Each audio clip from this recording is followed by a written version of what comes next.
If you want to connect USB flash drive to POCO M8, then this is what you can do.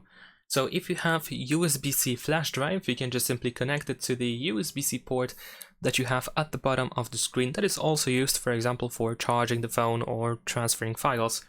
But if you have USB-A flash drive like I do over here, so this bigger USB, then in that case you need an adapter, essentially, that converts USB type A to USB type C. So then we connect the flash drive to the adapter, and then we connect it to the phone. Just like that. And of course, once you connect your USB flash drive, most likely you will see a notification about the storage being added. So you can tap on it in order to open the file manager. And you should be able to, of course, get access to all these files that you have on your USB device. You can also use, let's say, the Files app by Google instead. You can find the storage in here at the bottom. And that is pretty much it. Subscribe to my channel.